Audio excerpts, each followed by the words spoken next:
누가복음 13장 1절로 5절 말씀입니다. 누가복음 13장 1절부터 5절까지를 교독하도록 하겠습니다. 누가복음 13장 1절로 5절을 교독합니다. 그때 마침 두어 사람이 와서 빌라도가 어떤 갈릴리 사람들의 피를 그들의 제물에 섞은 일로 예수께 아뢰니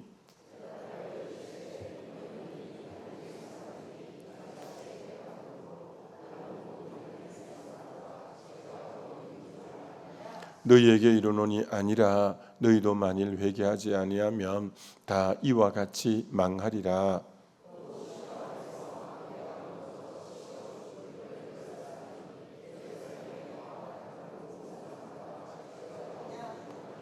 같이 읽겠습니다. 너희에게 이르노니 아니라 너희도 만일 회개하지 아니하면 다 이와 같이 망하리라. 아멘. 회개하지 아니하면 이라는 제목입니다. 그러니까 오늘 이 본문에 그 빌라도가 이제 갈릴리 제사 드리는 사람을 쳐서 많은 사람이 죽게 되었고 실로암 망대가 무너져서 18명이 죽게 됐는데 어떤 사람들이 재앙을 만났을 때, 재난을 만났을 때, 큰 불행을 만났을 때 그것을 판단하거나 정죄할 생각하지 말고 나에게 경고음으로 들으라는 거죠. 너도 만일 회개하지 아니하면 이와 같이 망하리라.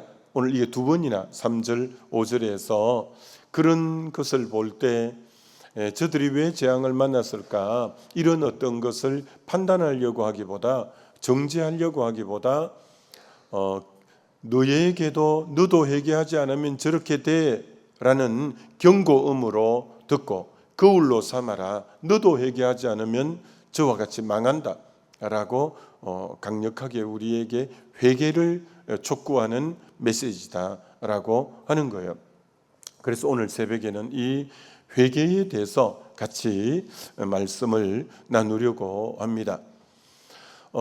여러분, 정말 죄는 우리가 회개를 해야 되는 성경 전체 진리가 그렇죠. 회개하지 않으면 어떻게 되냐? 그럼 회개하지 않으면 시편 32편, 시편 51편 이런 이제 시편들은 다윗의 참회할 때 쓴 시죠. 시편 32편 3절 4절에 보면 다윗이 죄를 품고 있고 회개하지 않을 때 종일 신음했다고 하고, 그리고 내 뼈가 쇠하였다고 하고, 주의 손이 나를 짓눌러서 내 진액이 다 빠져나가 여름 가뭄처럼 되었다. 이렇게 고통스러운 표현을 그렇게 한 거죠. 이게 죄를 회개하지 않으면 종일 너무 힘들어서 신음을 하게 되고 뼈가 다 쇠하고 주님의 그 전능한 손, 강한 손이 나를 짓누르는 것 같은 무게감을 느끼고, 그래서 내 몸에서 진액이 다 빠져나가는 것 같고, 그래서 내가 마치 영혼이 탈수 현상이 일어난 여름 가뭄처럼 바싹 말라버린 죄를 회개하지 않을 때 그와 같이 고통스럽다라고 하는 거예요. 여러분, 그렇습니다. 이 세상에 무게 있는 것 중에 제일 무거운 것은 죄의 짐이 제일 무거운 겁니다. 죄의 짐이 제일 무겁기 때문에 이 죄를 회개하는 부분이 너무 필요한 거죠. 죄를 회개하지 않으면 영혼이 무디어집니다. 영혼이 이렇게 망가지게 되어집니다. 여러분, 죄를 회개하지 않으면 예배가 막힙니다. 죄를 회개하지 않으면 기도가 막힙니다. 죄를 회개 안 하면 찬송이 막힙니다. 죄를 회개 안 하면 감사가 끊어집니다. 기쁨이 끊어집니다. 그렇기 때문에 자원하는 마음이 다 끊어져 버리게 하는 역할이 이 죄예요. 예레미야는 위로부터 좋은 것을 가로막는 게 죄라고 했습니다. 하나님은 위로부터 우리에게 좋은 걸 주시려고 하는데 죄가 그것을 다 가로막아 버린다, 이렇게까지 말씀하고 있는 겁니다. 그래서 죄는 회개하지 않으면 또 사단이 정죄감을 주면서 틈을 타고 들어오려고 해서 영을 장악하려고 하는 거예요. 죄를 빨리 회개 안 하면 마귀가 계속 정죄감을 주고 그 빈틈으로 들어와서 우리를 사로잡으려고 하는 경향성이 있기 때문에 죄는 빨리 회개할수록 좋습니다. 하나님은 절대 죄를 가볍게 다루지 않습니다. 죄의 싹은 사망이고 반드시 죄는 심판을 받아야 되기 때문에 죄를 절대 가볍게 여겨서는 안 됩니다. 하나님에게는 공의의 엄청난 성품이 있습니다. 반드시 죄에 대해서 심판하는 공의의 성품이 있기 때문에 죄를 절대 쉽게 지나가시는 분이 아닙니다. 이 죄가 얼마나 두렵던지 그 아들 예수 그리스도에게 죄값을 물어서야만이 이 죄가 해결받는 한 길밖에 없는 거죠. 죄가 해결될 수 있는 길은, 공의의 하나님은 절대 죄를 그대로 두지 않습니다. 회개 안 하면 반드시 심판하고 징계하게 되는데, 하나님은 이 죄를 해결해 주시기 위해서 유일하게 썼던 방법이 자기 아들에게 죄를 전가하고 우리가 죄를 회개하면 그래서 용서하는 이 하나의 방법으로 내 죄 문제를 해결해 주시려고 하는 것이죠. 여러분, 그래서 죄를 짓는 것보다 더 나쁜 게 뭐냐?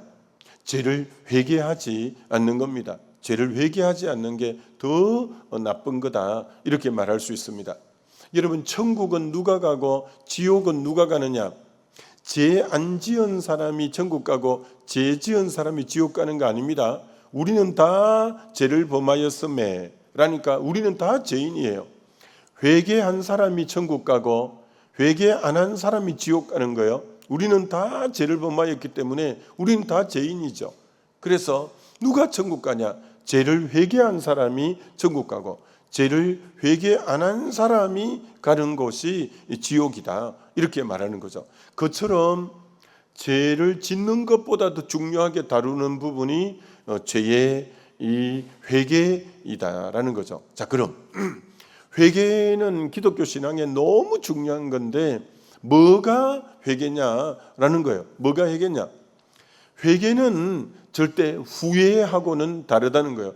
죄를 짓고 아우 내가 안 할 걸 괜히 그랬네, 후회하는 거하고 회개하는 것은 완전히 다른 차원이라는 거예요. 가룟 유다는 죄를 짓고 나중에 깨달았어요. 잘못했구나 내가. 그래서 그 은 30을 대제사장 앞에 가지고 갔어요. 내가 잘못했습니다. 그러니까 네가 당하라, 이렇게 하잖아요. 그래서 가룟 유다가 후에 막 급해서 은 30을 제사장 발 앞에 던졌어요. 그래서 제사장은 가룟 유다는 후회하다가 회개 안 하고 목매어 죽었어요. 그래서 이제 빚값을 토기장이 밭을 나중에 사게 되잖아요. 죄는 절대 후회가 아니라는 거예요. 죄는 회개를 해야 되는데 가룟 유다처럼 하면 안 되고 베드로처럼 해야 되는 거죠. 베드로도 죄를 지었는데 닭이 울 때 그는 통곡하고 닭 울 때 죄를 지었구나 깨달았고, 그래서 깨달은 머리로 깨달은 것으로만 그친 게 아니라 가슴으로 뉘우치며 통곡했고, 그다음 다시 완전히 돌이켜서 이제 주님에게 다시 수제자로 쓰임 받는 것처럼, 가룟 유다는 후회만 하다가 돌이키지 않고 그만 자살함으로 끝났지만, 베드로도 주님을 저주까지 하고 3번이나 모른다고 했지만 그는 닭이 울 때 죄 지었다는 걸 깨달았고, 그 다음 가슴으로 통곡하면서 뉘우쳤고 다시 돌이킴으로 완전히 회개함으로 회복되어진 것을 보는 거죠. 회개는 한문으로는 뉘우칠 해자 고칠 개자. 뉘우치기만 하면 안 되고 고쳐야 된다는 거죠. 회개는 뉘우친 것을 고치는 데까지 나가야 되고, 헬라어에는 메타노이아라는 뜻은, 이 회개라는 뜻은 전인격이라고 하면, 우리를 전인격이라고 하면 지정의를 전인격이라고 해요.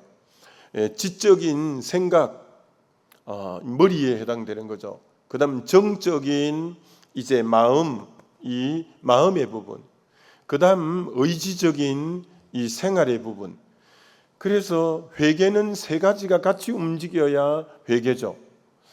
지적인 생각을 바꾸는 거고, 그리고 정적인 마음을 바꾸는 거고, 의지적인 생활을 바꾸는 것을 회개라고 하는 거죠. 지정의가 같이 움직여야 진정한 회개라는 거죠. 회개를 제일 잘 보여주는 것이 누가복음 15장의 둘째 아들이죠.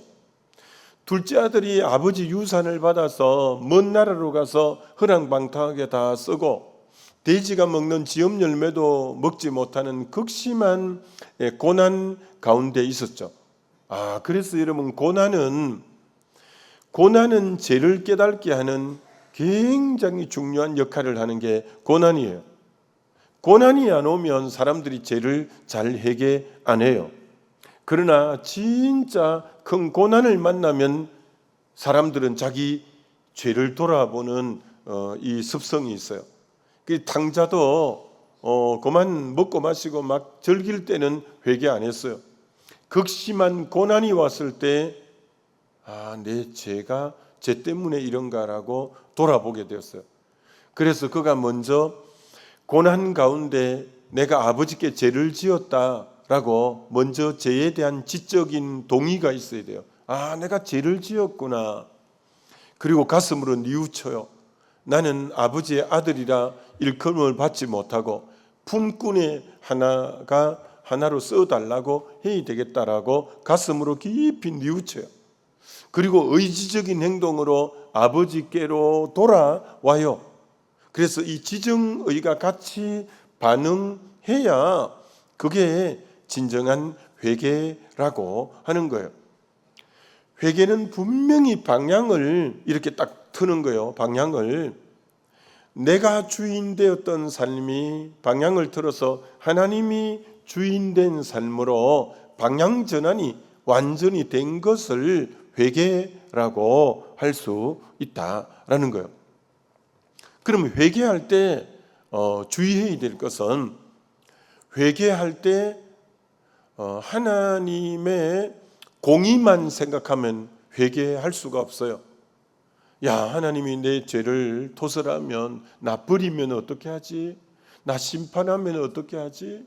내가 이렇게 죄를 다 토설할 때 하나님은 나 용서 안 하면 어떻게 하지? 하나님이 나 정말 저주하면 어떻게 하지? 하나님의 공의에 사로잡혀서 벌벌 떨고만 있으면 하나님 앞에 나가기가 힘들어요. 하나님의 두 속성은, 공의는 자기 아들에게 죄를 다 뒤집어 씌웠어요. 그리고 하나님은 나를 사랑한 하나님의 사랑을 믿고 나아가야 여러분이 이제 회개가 잘 돼요. 하나님의 사랑을 믿고 나가야 돼요.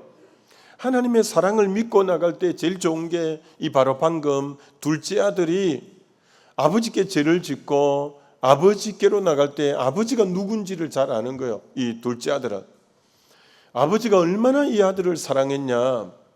거리가 먼데, 상거가 먼데 아버지가 아들의 모습을 보자마자 멀리서 연세 드신 분이 뛰어나와서 목을 어금맞기고 입을 맞추고 너무 좋아하는 거예요. 아버지는 내가 회개하러 갈 때 그만큼 나를 사랑하는 분이에요.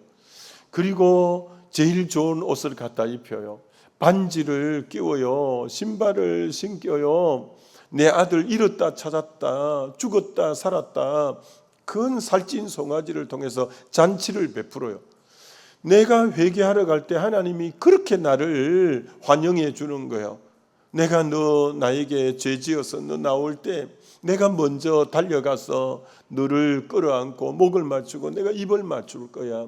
너가 내게 회개하러 나오면 내가 너에게 제일 좋은 옷을 갖다 입힐 거야. 내가 신발을 신기고 반지를 끼우고 난 너를 위해서 잔치를 베풀 거야. 그렇게 하나님이 우리를 사랑하는 그 하나님이라는 걸 알고 여러분이 죄가 있을 때 아버지의 품속을 빨리 뛰어들어가는 이게 필요한데, 그 아버지를 남의 집 아버지처럼 생각해서 아이고 문이나 열어줄까? 막 그 둘째 아들이 만약에 아버지를 생각할 때 야 문이나 열어줄까? 야 종놈들이 여러 몽둥이 들고 또 쫓아오는 건 아니야? 도리어 다리 몽둥이 부러지고 뭐 이런 거 아니야? 그게 아버지에 대해서 막 두려운 생각만 하면 회개 못하는 거예요. 그러니까 회개는 하나님의 사랑을 믿고 나가야 회개가 되지, 하나님을 두려워해 갖고는 안 돼요. 시편 86편 5절이 너무 중요한 구절이에요. 시편 86편 5절에 주는 선하사 사유하기를 즐기시며, 사유를 한문으로 찾아보니까 용서할 사자 너그러울 유자, 용서할 사자 너그러울 유자가 사유예요. 우리 하나님은 사유하시기를 즐겨하신다는 것은 용서하는, 너그럽게 용서하시는 하나님이시라는 거예요. 내가 회개해야 될 하나님 아버지는 너무나 너그러운 마음으로 나를 받아주고 용서하시는 아버지다라는 걸 인정하며 회개하러 나가야 된다는 거죠. 너그러운 마음으로 나를 용서하시는 아버지다. 그럼 사유를 너그럽게 나를 용서하는 분인데, 새 번역에는 사유를 뭐라고 번역해놨냐? 기꺼이 용서하시는 하나님이로 번역한 거예요. 기꺼이, 내가 죄를 회개하면 기꺼이 용서해주마. 기꺼이 용서해주마. 그러니까 여러분이 죄를 지을 때 그렇게 너그럽게 용서하시는 아버지 앞에 나가고 기꺼이 용서해주는 아버지 앞에 나가고 그 탕자를 사랑하는 그 아버지를 생각하면서 여러분이 아버지 앞에 나아가야 회개가 잘 될 수 있다는 거예요. 회개는 어떤 의미로 한 번만 하는 거고, 자백은 죄 지을 때마다 계속한다. 때로는 그러나 성경의 용어를 반복했을 때가 있지만 명확한 의미로 회개는 한 번 하는 거요, 자백은 죄 지을 때마다 계속 반복적으로 하는 거다, 이렇게 말할 수 있는 거죠. 그래서 회개는 목욕하는 거고 자백은 발을 씻는 거다, 이렇게 말하는 거죠. 내가 정말 주님을 몰랐다가 죄를 깨닫고 돌이키면서 아버지께로 돌아오는 행위가 회개. 그는 내 모든 머리부터 발끝까지 죄를 다 씻어 주셔요. 그러나 생활 속에 계속 그래도 짓는 죄는 매일매일 발을 씻어야 돼요. 매일매일. 자백은 매일매일 하고 회개를 한 번 했다면 자백을 하는 거예요. 성막의 구조를 보면 동쪽에 성막이 20규빗의 큰 문을 열고 들어가면 맨 앞에 맞닥뜨려지는 게 번제단이에요. 번제단. 두 번째가 물두멍이에요. 그 다음 이제 성소, 지성소로 들어가는데 그 성전 뜰에 뭐가 있냐면은 번제단이 있는 거예요. 거기 번제단에서 속죄제도, 속건제도 드리고, 그 다음 제사 지낸다고 피가 묻고 얼굴에도 피가 튀고 옷에도 묻은 건 그 다음 물두멍에 가서 손을 씻는 거예요. 회개는 번제단에서 속죄제와 속건제를 드리는 것하고 같다면, 자백은 물두멍에서 이제 손을 씻고 하는 얼굴을 씻고 하는 행위와 같이 번제단에서 속죄제, 속건제를 드려요. 물두멍에서 피가 튀기고 더러워진 부분을 씻어요. 그런 것처럼 반드시 죄는 두 가지가 있어야 되는 거죠. 회개와 자백이. 번제단이 그 역할을 하고 물두멍이 매일 씻는 건데, 그게 너무 놀라운 것은 성막의 모든 기구들은 규격이 몇 규빗으로 지어라라는 게 나와 있지만 단 하나만 규격이 없는 게 있는데 물두멍이에요. 물두멍은 규격이 없어. 노스로 지어라는 이제 노선 심판을 나타내거든요. 그래서 번제단도 노스로 짓고 물두멍도 노스로 짓는, 둘 다 죄를 회개하고 자백하는 그런 죄의 심판을 상징하기 때문에 노스로는 짓지만, 물두멍이 규격이 유일한 성막기구 중에 없는 이유는, 무한대인, 규격이 없고 무한대인 이유는 자백은 또 가서 자백하고 또 자백하고 무한대로 하기 때문에, 죄 지을 때마다 물두멍에 가서 계속 씻어야 되기 때문에 그것만큼은 규격을 정해놓고 잊지 않고 지을 때마다 무한대로 가서 하는 것이기 때문에 어떤 의미로 그렇다라고 할 수 있는 거죠. 회개는 하나님과 내가 원래 남남으로 있다가 원수로 있다가 회개함으로 하나님은 아버지가 되고 나는 그의 자녀가 되는, 이게 회개는 하나님과 나와의 관계를 형성시켜주고, 아버지가 되고 나는 자녀가 되는 관계를 형성시켜주고, 이제 하나님은 아버지가 됐고 나는 자녀가 됐는데 그래도 죄를 지어요. 그건 자백을 통해서 교제를 원활하게 해주는 거죠. 회개는 관계 회복, 그리고 자백은 교제 회복을 가져다 주는 것이다. 회개는 관계를 회복시켜 주시고, 자백은 교제를 원활하게, 이미 관계는 이제 회복되었으니까 그래서 죄는 빨리 회개해야 관계가 회복이 되고, 또 자백해야 아버지와의 교제가 원활하게 이루어진다라는 것이죠. 계시록 맨 마지막 장이 22장인데 그 22장 14절에 두루마기를 빠는 자는 복이 있도다. 우리 옷은 이 세상에 있기 때문에 마치 황사가 있으면, 나는 뭐 어디 안 더러워졌는데도 그만 밖에 나갔다 들어오면 목에 때가 이렇게 와이사스, 하얀 와이사스에 있는 것처럼, 왜? 사회적 분위기가 죄에 가득한 황사가 같은 게 너무 많아서 그만 이렇게만 다니기만 해도 목에 때가 타는 것처럼, 우리는 바깥에 나갔다 오면 발을 씻고 세수를 하는 것처럼 두루마기를 빤다는 게 헬라어 현재형으로, 현재형은 계속 반복 지속을 나타내니까 두루마기는 계속 빨아야 되는 거예요. 우리는 이 세상에 있으면 듣고 보고 이런 것에 계속 귀를 씻어내고 눈을 씻어내고 이렇게 입을 씻어내고 하는 것처럼, 자백은 계속적으로 해야 영이 맑아지고 주님과 교제가 원활해지고 이렇게 되는 거죠. 회개를 미루는 것은 제일 어리석은 일이고 위험한 일이라는 거예요. 회개는 절대 미루면 안 된다는 거예요. 오늘 너희가 회개치 아니하면 너희도 다 이와 같이 망하리라. 우리가 전부 망하면 안 되잖아요. 이게 뭘 빨리 안 하면 망하냐? 회개를 빨리 안 하면 망한다는 거예요. 그렇기 때문에 죄는 절대 오래 품고 있으면 안 돼요. 죄는 절대 오래 가지고 있으면 안 돼요. 죄는 성령 충만한 사람의 특징이 뭐냐? 죄에 민감하다는 거예요.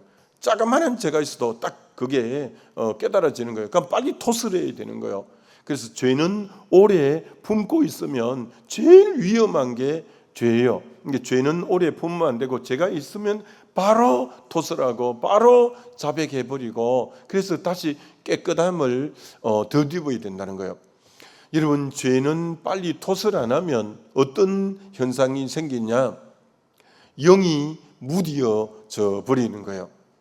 무슨 말이냐면, 처음에 그 죄를 딱 지었을 때 가슴이 두근반 세근반 막 가슴이 쿵쿵거리고 막 두려웠고 겁이 나고 이랬는데, 그때 빨리 회개를 해야 되는데, 가슴이 쿵쿵거릴 때 빨리 회개해야 되는데, 한 번 더 하고 또 한 번 더 하고 두 번 더 하니까 가슴이 훨씬 안 뛰어요. 나중에는 계속 그래도 이제는 마음 하나도 가슴이 미동도 안 하는 거야. 이게 죄의 무서운 거라는 거야.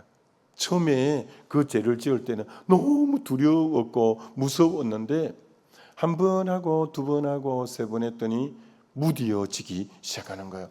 나중에는 아무리 그렇게 해도 아무런 감각도 없는 거예요. 아주 이건 무서운 거예요. 이걸 일명 화장실 원리라고 하는 거예요. 옛날 재래식 화장실, 변소, 그 화장실에, 옛날 화장실에 가면 여름에는 더더구나 밑에서 암모니아가 막 이렇게 더우면 올라와요. 그래서 옛날 그 재래식 화장실에 들어가면 코를 찌르는 거예요. 한 3분만 앉아 있으면 그건 무디였죠.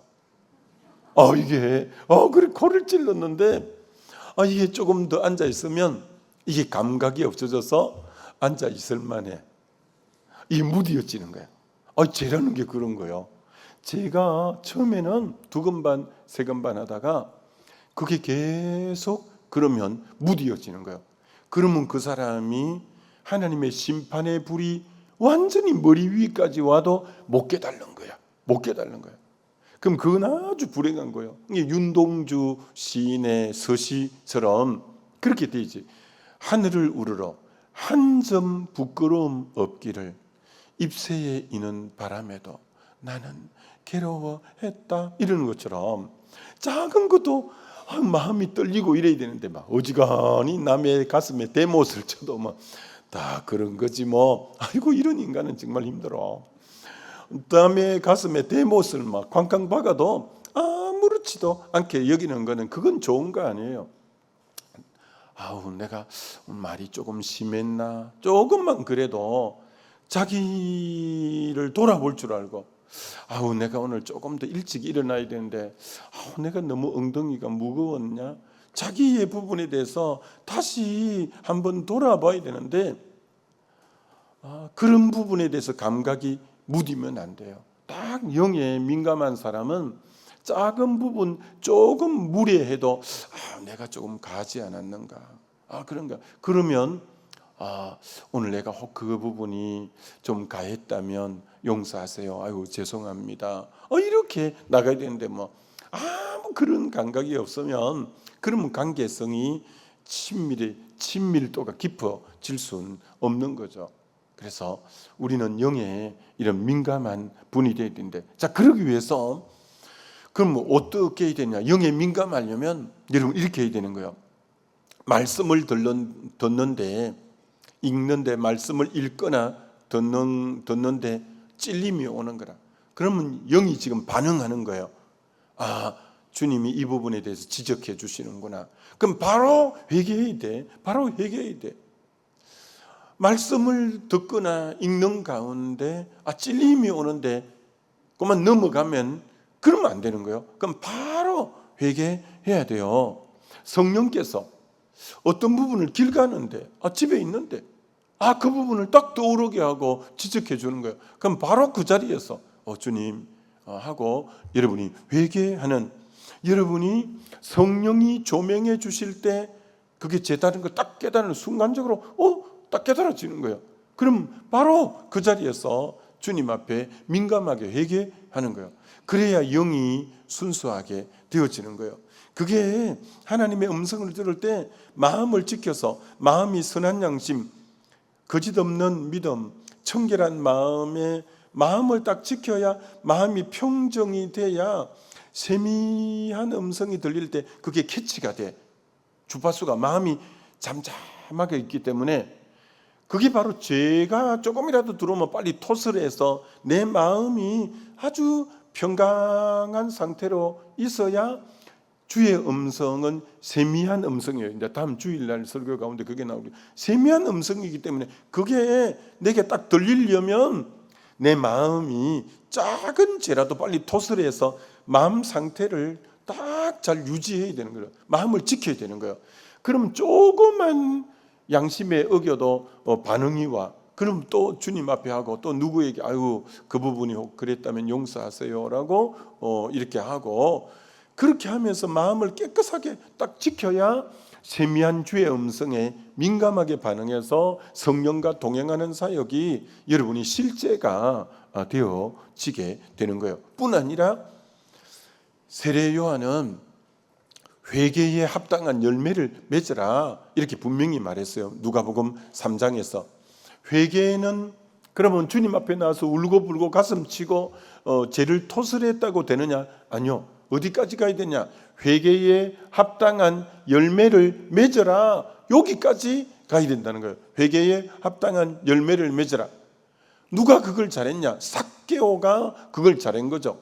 삭개오가 주님을 딱 만나고 성령이 딱 강하게 주의 임재가 딱 있으니까 바로 죄를 토설하는데 뭐라고 하냐면은 내 재산 절반을 가난한 자들에게 팔아주고 토색한 일이 있으면 억지로 빼앗은 일이 있으면 4배나 갚겠나이다. 삭개오의 제일 문제가 돈의 문제였거든요. 근데 딱 회개하면서 그 부분을 청산하는 거예요. 내 재산 절반을 가난한 자들에게 주고 토색한 일이 있으면 4배나 갚겠다. 그 돈에 대한 부분을 절대 입술로만 회개하지 않고 눈물로만 회개하지 않고 삶의 이 생활 속에 의지를 갖고 구체적으로 그 부분에 대해서 딱 회개할 때 회개에 합당한 열매를 맺는다라는 거예요. 자기 문제는 돈의 문제였거든요. 돈을 원래 징수하는 것보다 더 많이 징수해가지고 돈을 착복한 거거든요. 그러니까 그걸 내놓아야 진짜 회개가 되는 거죠. 그게 이제 회개에 합당한 열매가 되는 거죠. 여러분도 마찬가지예요. 진짜 회개는 입술로 고백과 눈물로 이 정도가 아니라 분명한 그 부분에 대해서 행동으로 옮기는 열매가 있어야 되는 거죠. 그럴 때 세례 요한이 회개에 합당한 열매를 맺으라니까 군인들이 우리는 어떻게 하면 됩니까? 강포하지 말고 무서워하지 말라. 그들이 군인이라는 힘으로 막 빼앗고 그런 거예요. 이제부터는 그 행위를 거쳐라. 그럼 세리들이 와서 우리는 어떻게 하면 됩니까? 세금을 정한 세 외에는 넉징치 마라. 너 그동안 세금 정한 것보다 더 많이 거두었는데 그러지 마라. 행동을 바꾸라는 거예요. 이게 회개에 합당한 열매는 행동의 변화까지 와야 진짜 회개했지. 막 울고불고는 했는데 행동은 그대로 하면 회개의 열매를 맺지 못한 거다라는 거예요. 자, 회개는 눈물로 하는데 다가오는 결과는 뭐냐? 엄청난 기쁨으로 다가오는 거예요. 회개의 열매는 회개의 그 결과는 너무 큰 기쁨이 오는 거예요. 마치 빚을 탕감받을 때 그 자유함이 밀려들고 눈물로 시작한 회개가 그렇게 기쁨과 환희로 제사함받은 환희 기쁨으로 가득 차게 하는 것이고 우리에게 제사함받은 것이 자유함으로 평강으로 그리고 다윗에게 새로운 기회를 주는 것처럼 회개 후에는 새롭게 다시 출발하고 새로운 기회가 주어지는 그런 모습으로 열매 맺게 하니까 이 회개가 얼마나 복이냐라는 거예요. 그래서 아무쪼록 이 회개하는 자세 이건 참 신앙에서 굉장히 중심에 있어야 될 신앙 모습이다라는 걸 알고 오늘도 승리하게 되시기를 주님의 이름으로 축원합니다. 우리 이 시간 하나님 말씀 들으면서 내가 회개할 부분이 뭔가 생각해 보면서 우리 주여 한번 부르고 기도합니다.